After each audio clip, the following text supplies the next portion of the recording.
पश्चिम बंगाल के अंदर दूसरे चरण का मतदान भी समाप्त हो चुका है।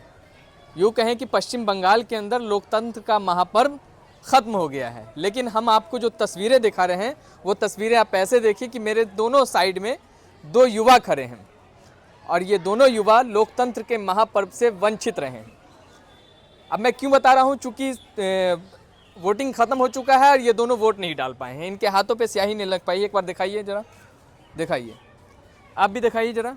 इनके हाथों पे स्याही नहीं लगी है और ये दोनों पश्चिम बंगाल से संबंध रखते हैं, पश्चिम बंगाल के कोलकाता पोर्ट विधानसभा से बिलोंग करते हैं। अब इनके हाथ में थोड़ा पासपोर्ट दिखाइए। इनके हाथ में ये पासपोर्ट है, इनके हाथ में ये डॉक्यूमेंट, ये सारा डॉक्यूमेंट्स है, ये सारा डॉक्यूमेंट्स है, सारा डॉक्यूमेंट्स आपको मिल जाएगा, ये सारा डॉक्यूमेंट्स मिल जाएगा। नाम भी हम पढ़ के सुना देते हैं। सद्दाम कुरैशी। आपका नाम? जावेद इकबाल। जावेद इकबाल। ये दो मुस्लिम युवा हैं और दोनों का नाम इस बार के वोटर लिस्ट में नहीं है, इस वजह से ये वोट नहीं डाल पाए। चुनाव आयोग अगर ये कहता है कि हम SIR करेंगे, वोटर सर्वेक्षण का काम करेंगे, स्पेशल इंटेंसिव रिवीजन की अगर बात कहते हैं चुनाव आयोग, और कहता है कि हम देखेंगे कि जो माइग्रेटेड है, जो मृत है, उन लोगों का नाम इसमें से साइड किया जाएगा और जो वैलिड वोटर है वही वोट दे पाएंगे। बिल्कुल सही बात है, जो वैलिड वोटर है वो वोट दे पाएंगे। लेकिन अब ये बताएं चुनाव आयोग, इनके पास पासपोर्ट है, आधार कार्ड है, पैन कार्ड है, वोटर ID कार्ड है, लेकिन ये वैलिड वोटर कैसे नहीं है? इससे पहले ये वोट कर चुके हैं। वोट कर चुके हैं इससे पहले बहुत बार किया है, इससे पहले ये बहुत बार वोट कर चुके हैं। इनके पास सारे डॉक्यूमेंट रहने के बावजूद ये पश्चिम बंगाल के इस बार के चुनाव में वोट नहीं कर पाए। आप भी इससे पहले वोट कर चुके हैं, इससे पहले ये वोट कर चुके हैं। इनके पास सारे डॉक्यूमेंट्स हैं, इसके बावजूद ये इस बार के पश्चिम बंगाल के चुनाव में वोट नहीं कर पाए।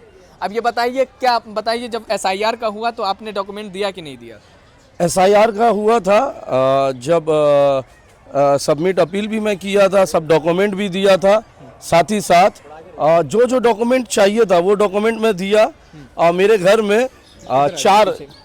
में चार लोगों का नाम कटा है। अच्छा, 4 लोगों का नाम कटा? यस, 4 लोगों का नाम कटा है।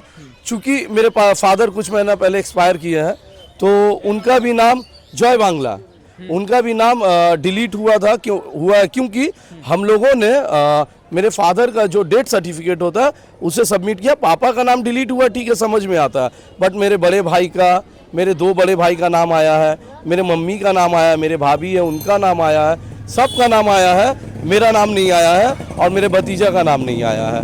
ये सुनकर, ये देखकर मुझे बहुत ही दुख है, क्योंकि ये जो त्यौहार है, ये जो इलेक्शन का त्यौहार है, इससे मुझे वंचित रखा गया है। इलेक्शन कमीशन बहुत ही शर्मनाक अपना काम ठीक से नहीं की है, जिसके वजह से मेरा नाम कटा है। आपके पास क्या क्या डॉक्यूमेंट है? देखिए, ये मेरा पासपोर्ट है, मेरा नाम आप देख सकते हैं, ये मेरा पासपोर्ट है, ये मेरा वोटर कार्ड है, ये मेरा लाइसेंस है, आधार कार्ड है। क्या चाहिए आपको? और आपको कुछ चाहिए तो बोलिए, आपको भी दिखा दे। कितना दिखाएंगे? दिखा कर थक गए हैं। वहाँ पे BLO को दिखाए थे, BLO को एक दिन में 4 बार कॉल कर रहे हैं, 2 बार कॉल कर रहे हैं। उन्होंने कहा कि ठीक है, आप दीजिए डॉक्यूमेंट, में प्रयास करता हूँ। मेरे जो सीनियर ARO कुछ था, नहीं पता, उनसे भी बात की है, बट अभी तक कुछ नहीं हुआ। क्यों? मैं इस देश का नागरिक नहीं हूँ, मेरा हक नहीं है वोट देने का। तो मैं कहना चाहूँगा सेंट्रल गवर्नमेंट के ESI से वो ज्ञानेश कुमार यहाँ पे सेंट्रल फोर्स के सभी आर्मी को यहाँ पे भेजते हैं, सेंट्रल फोर्स को भेजते हैं। यहाँ क्यों भेजते हैं? मणिपुर में भेजिए ना, मणिपुर में भेजिए। क्या मेरे नाम काटने के लिए भेजे थे सेंट्रल फोर्स से? सभी को जो भेजे किस लिए? मेरे नाम काटने के लिए, इसलिए भेजे सेंट्रल फोर्स? नहीं ना। अब मणिपुर जल रहा है, वहाँ पे सेंट्रल फोर्स को भेजिए ना, वहाँ तो नहीं भेजते आप। जहाँ आसाम में इतने जन का SIR में नाम कटा था, NRC में नाम कटा था, आप तो उनको तो बांग्लादेश या नेपाल नहीं भेज पाए, वो तो घुसपैठिया था। हम तो घुसपैठिया नहीं है। हम हक की बात अपना करेंगे तो बोलेंगे ये बांग्लादेशी है, पाकिस्तानी है। बीजेपी सरकार, बीजेपी गवर्नमेंट यही की है, इसी पे चुनाव लड़ती है। हिंदू मुस्लिम, मंदिर मस्जिद, छोटा जात बड़ा जात, यही करेगी। एजुकेशन पे, डेवलपमेंट पे, उन्नति पे काम नहीं करेगी। और उन्नति आपको देखना, सामने देखिए भूई क्लास मैदान है, बॉबी हकीम ने काम किया है। आप वोट नहीं दे पाए? जी नहीं दे पाए। आप सर जी, आपके पास सारे डॉक्यूमेंट्स है? क्या क्या? सारा डॉक्यूमेंट्स है, पासपोर्ट है, birth certificate, school certificate, licence है, आपका आधार कार्ड है, पैन कार्ड है, आई कार्ड है, टोटल डॉक्यूमेंट जो गवर्नमेंट को चाहिए वो सारा डॉक्यूमेंट्स है, जो गवर्नमेंट का डॉक्यूमेंट्स होता है, सारा डॉक्यूमेंट्स मेरा पास है, फिर भी मेरा नाम डिलीट कर दिया गया है। इससे बढ़ के क्या है, अभी इतना तकलीफ से मैं हम लोग कि इस बार हमको वोटर का मतलब पोलिंग बूथ तक हम लोग को जाने नहीं दिया गया। क्यों भाई? क्योंकि वोटर ही नहीं है, वोटर आईडी कार्ड ही नहीं है, आपका कोई वैल्यू ही नहीं है। तो फिर कोलकाता, हाँ दोनों का कोलकाता पोर्ट असेंबली में पड़ता है, लेकिन दोनों का ही हम लोग का काट दिया। इधर कटा होगा इनके घर में भी मेरे घर में मैं और मेरा एक बड़ी बहन है, उनका कटा है। अब मेरे मोहल्ले में तकरीबन 30 से 40 लोगों का वोट कटा है।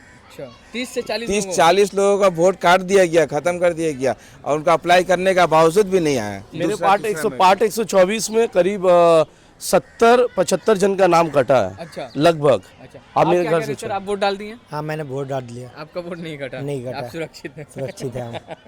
क्या कहेंगे बताइए? क्या कहना क्या है, आदमी यहाँ की जनता डेवलप पे यहाँ पे वोटिंग की है, और यहाँ पे बहुत सारा हिंदू मुस्लिम। अब बताइए, अब ये यहाँ पे एक बंगाली का पहला बैसाख का जो हैप्पी न्यू ईयर कहा जाता है, उसमें बीजेपी के जो कैंडिडेट लोग हैं वो कच्चा मछली लेके स्टेज पे रोड शो कर रहे हैं। इससे क्या साबित करना चाह रहे हैं कि मतलब ये है कि हम आएंगे यहाँ पे तो मेरे हुक्म से आपको ये चीज़ खाना होगा, ये चीज़ बनेगा, ये चीज़ तो नहीं होगा। बंगाल एक शांति का जगह है, यहाँ पे सब हिंदू मुस्लिम बंगाल सब एक भाई की तरह रहते हैं। यहाँ पे आके अशांति फैलाना ही है। आप यही 3 लाख आप अगर जो फोर्स मणिपुर में देते हैं, क्योंकि मणिपुर जलता नहीं, क्योंकि ये जानबूझ के अमित शाह का ये साजिश है कि मणिपुर को जलाया जाए, क्योंकि वो पहाड़ का पहाड़ खरीदे हैं, वहाँ पे वो बिजनेस करेंगे, इसलिए मणिपुर को वो जला रहे हैं। और इसमें मोदी का सबसे बड़ा रोल है, और गणेश कुमार जी का ये दलाली कर रहे हैं मोदी का, आरएसएस का ये दलाली करके देश को ऑलरेडी ये बेच चुके हैं। तो प्लीज़ रिक्वेस्ट है जनता से कि आप लोग अभी भी टाइम है, दीदी का हाथ मजबूत करिए और उनको दिल्ली भेजिए, दिल्ली से दीदी उखाड़ के फेंकेंगे वो लोग को। चलिए, बहुत शुक्रिया हमसे बातचीत करने के लिए। हम जो खबर मेनली दिखा रहे थे कि लोकतंत्र के महापर्व में हर कोई हिस्सा लेता है, भाग लेता है, वोट डालता है, लेकिन जिसको मत के अधिकार से वंचित कर दिया जाए, थोड़ा सोचिएगा आप।